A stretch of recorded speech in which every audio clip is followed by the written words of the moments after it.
আসসালামু আলাইকুম everyone, this is Nowrid Hasnin from NowridHasninvlogzz। কেমন আছেন আপনারা সবাই? আশা করছি সবাই ভালো আছেন এবং সুস্থ আছেন। আমিও আলহামদুলিল্লাহ ভালো আছি।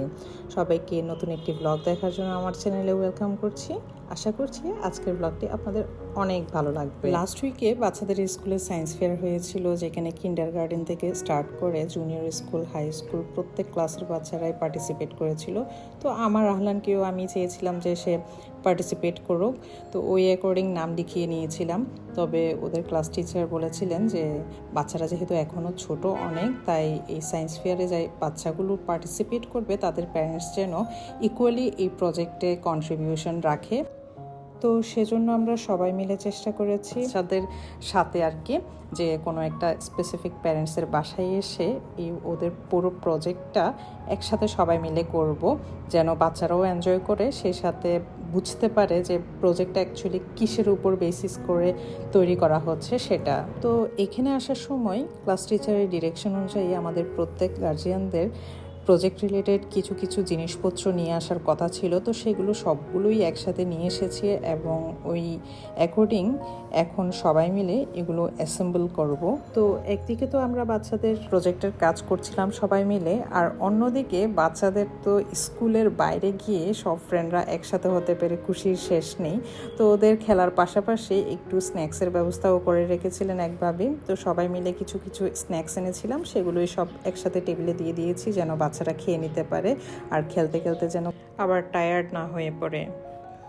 তো যে প্রজেক্টের জন্য আজকে আমরা সবাই মিলে একসাথে কাজ করতে এসেছি, সেই প্রজেক্টের বিষয়ে একটু শেয়ার না করলেই নয়। এই প্রজেক্টের নাম হলো লাইফ সাইকেল অফ বাটারফ্লাই। একটা প্রজাপতির জন্ম থেকে বড় হওয়া অবধি যে কয়টা স্টেজ আছে সেগুলো ছোট্ট ছোট করে ব্রিফিং করতে হবে, এই আর কি। তো বাচ্চাদের ক্লাস টিচার চেয়েছেন যেন প্রজেক্টের মেইন ক্যারেক্টারগুলো জীবিত অ্যাড করি, এতে করে বাচ্চাদের মধ্যে বাটারফ্লাই নিয়ে যে একটা ফ্যাসিনেশন বা ইমাজিনেশন কাজ করে সেটার সাথে রিয়েলিটির ম্যাচ হয়। শেহরানকে আমি অনেকবার এই ধরনের সায়েন্স ফেয়ারের প্রজেক্টে হেল্প করেছিলাম, কিন্তু সেগুলো থেকে আজকের এই প্রজেক্টটা সম্পূর্ণ ভিন্ন। এখানে আমরা কাদামাটি, বালি, পাথর, রিয়েল ছোট ছোট গাছ এবং ফুল, সাথে ক্যাটারপিলার, বাটারফ্লাই সব কিছু দিয়েই সাজিয়েছি। সো এটার ফাইনাল যে লুকটা সেটা আমি একটু পরেই দেখাচ্ছি। এখানে সব কিছু একসাথে অ্যাড করতে পারিনি, কারণ এই পুরো বোর্ডটা স্কুল আবার নিয়ে যেতে হবে পরদিন সকালে, সেজন্য বাকিগুলো স্কুলে গিয়ে টিচার অ্যাসেম্বল করবেন। তো এখন পরদিন সকালে আমি আহলানকে নিয়ে স্কুলে চলে যাচ্ছি। আজকেই ওদের স্কুলে সায়েন্স ফেয়ার হবে। আমি তো বাচ্চার এই স্পিচ নিয়ে অনেক বেশি টেনশনে ছিলাম, যেহেতু পাবলিকলি ফার্স্ট টাইম স্পিচ দিবে, পারবে কি পারবে না, সব কিছু প্রপারলি বলতে পারবে কি না, অনেক রকমের টেনশন কাজ করছিল। বাট আলহামদুলিল্লাহ আমার ছেলে সব কিছুই সুন্দরভাবে বলতে পেরেছিল, অতটা নার্ভাস হয়নি। তো যাই হোক, আপনাদেরকে বলেছিলাম যে এই প্রজেক্টের ফাইনাল লুকটা একটু দেখাবো। তো এই হচ্ছে এই প্রজেক্টের ফাইনাল লুক। এখানে আমরা যে কাজগুলো করেছিলাম গতকাল রাতে সেগুলো ছিল 1/3 বলতে গেলে পুরো প্রজেক্টের। এখানে আরও অনেক কিছুই অ্যাসেম্বল করতে হয়েছে নতুন করে, সেগুলো অন্য গার্জিয়ানদের দায়িত্বে ছিল, তো ওনারা আলাদাভাবে সেগুলো করে নিয়ে এসেছেন। তো আলহামদুলিল্লাহ আমাদের প্রজেক্টটা এতটাই রিয়েল লাগছিল, সব বাচ্চারা এসে এসে দেখে যাচ্ছিল যে এটা কিভাবে করা হয়েছে।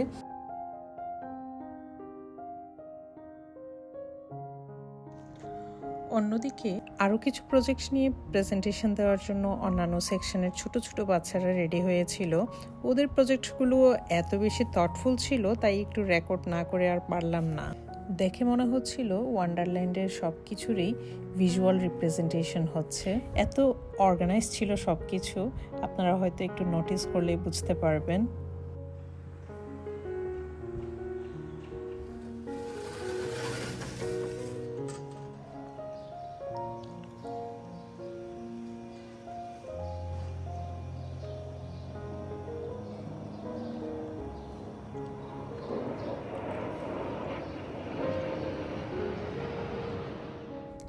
পৃথিবীর সকল বাবা মায়ের কাছে তাদের সন্তানদের ছোট বড় যে কোনো ধরনের অ্যাচিভমেন্টই অনেক বেশি প্রেশিয়াস। এই যেমন আমার আহলান বাবা আজকে তার জীবনের প্রথম একটা সার্টিফিকেট পেল সায়েন্স ফেয়ারে অ্যাটেন্ড করার জন্য। এটা আমার জন্য যে কতটা মূল্যবান তা প্রকাশ করার ভাষা আমার কাছে নেই। আলহামদুলিল্লাহ, আমার বাচ্চার প্রথম অ্যাচিভমেন্ট, আমি এইটা হয়তো সারা জীবন যত্ন করে রেখে দিব।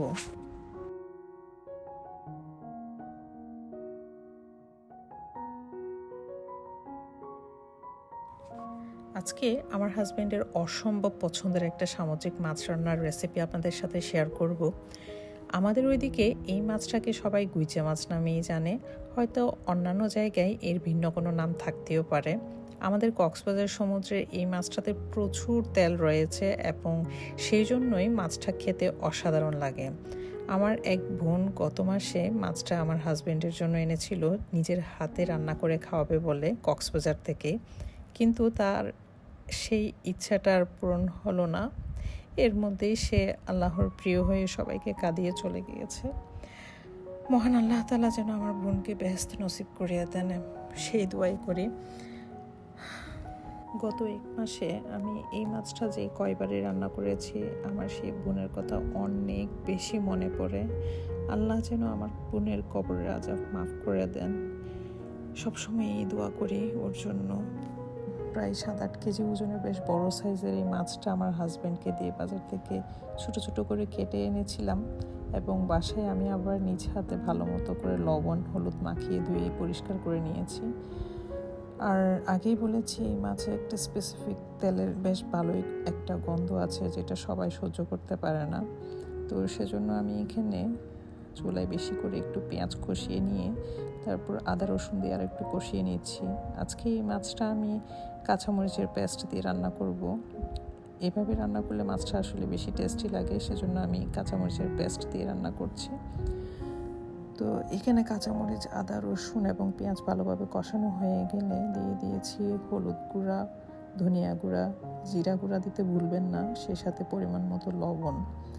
তো এগুলো সবগুলো মশলা একসাথে কষিয়ে একটু সময় নিয়ে কষানোর চেষ্টা করবেন, এতে করে মাছটা যখন মশলাই মিক্স করবেন এবং কষাবেন তখন খুব সুন্দর একটা স্মেল আসবে এবং একটু পরেই বুঝতে পারবেন এই মাছে কী পরিমাণ তেল আছে সেটা। মাছটা কষানোর পরে এখান থেকে তেল বের হবে প্রচুর পরিমাণে।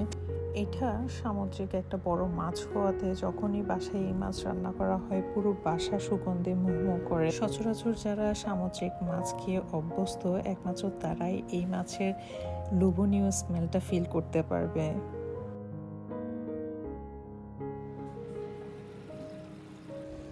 এই মুহূর্তে একটু লক্ষ্য করলে বুঝতে পারবেন মাছ থেকে কতটা পরিমাণে তেল বের হয়েছে। এটাই গুইজা মাছের স্পেশালিটি। এই গুইজা মাছ রান্নায় টমেটো ইউজ করতে পারলে অনেক বেশি টেস্টি হয়, তবে এই মুহূর্তে বাসায় টমেটো নেই। তো সেজন্য আমি কি করেছি, কচুরমুখীকে প্রথমে একটু হালকাভাবে সিদ্ধ করে নিয়েছি, তারপর এখানে অ্যাড করে দিয়েছি। এভাবে রান্না করলেও কিন্তু মাছটা অনেক বেশি মাখা মাখা হয়, যেহেতু কচুরমুখী অলরেডি সিদ্ধ করা থাকে আর এখানেও অল্প একটু পরিমাণে সিদ্ধ হবে। তো দেখা যায় কচুরমুখীর কারণে মাছের ঝোলটা একটু ঘন ঘন হয়ে যায়, তখন খেতে অনেক বেশি ভালো লাগে। মাছ রান্না হয়ে গেলে তরকারির ঝোল চেক করে লবণটা একটু দেখে নেবেন, আর সেই সাথে চুলাটা অফ করার আগে বেশি পরিমাণে ধনিয়া পাতা ছড়িয়ে দেবেন। এটাই হচ্ছে এই মাছ রান্নার সবচেয়ে মূল ট্রিক। এতে করে মাছটা অনেক বেশি সুস্বাদু হয়, আর ফ্লেভারটা কি আর বলবো, যে খেয়েছে একমাত্র সেই বোঝে।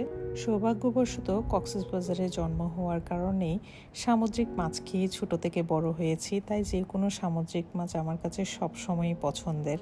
তবে আজকের এই গুইজা মাছ রান্নার রেসিপিটা শেয়ার করার মূল কারণ হচ্ছে এই মাছটা আমার হাজব্যান্ডের সবচেয়ে প্রিয় একটা মাছ। আপনারা যারা এখনও পর্যন্ত ট্রাই করেননি এই মাছ, আমি সবাইকে রিকোয়েস্ট করব কক্সবাজারের সমুদ্রের এই গুইজা মাছটা একবার হলেও একটু ট্রাই করে দেখবেন, হয়তো কখনোই ভুলবেন না এর স্বাদ। লাস্ট কয়েক সপ্তাহ ধরে আহলানের মধ্যে একটা চেঞ্জেস আমরা নোটিস করেছি। প্রতি রাতেই ঘুমাতে যাওয়ার আগে ওর বাবার সাথে চেস গেম খেলতে হয় তার। ইদানিং নতুনভাবে এই চেস গেমের প্রতি ওর ইন্টারেস্ট পেয়েছে। আলহামদুলিল্লাহ, দেখে অসম্ভব ভালো লাগে এটা। ওর এখন গ্রোয়িং স্টেজ চলছে, তাই আমার আহলানের ইন্টারেস্টের জায়গাগুলোও চেঞ্জ হয়ে একটু বড়দের মতো হচ্ছে। বড় ভাইকে ফলো করতে চাই কিছু কিছু বিষয়ে এখন। মাশাল্লাহ, সবাই দোয়া করবেন আমার বাবাটার জন্য। আর আমিও ব্লগের একেবারে শেষ পর্যায়ে চলে এসেছি। দেখা হবে নতুন কোনো একটি ব্লগে। আসসালামু আলাইকুম।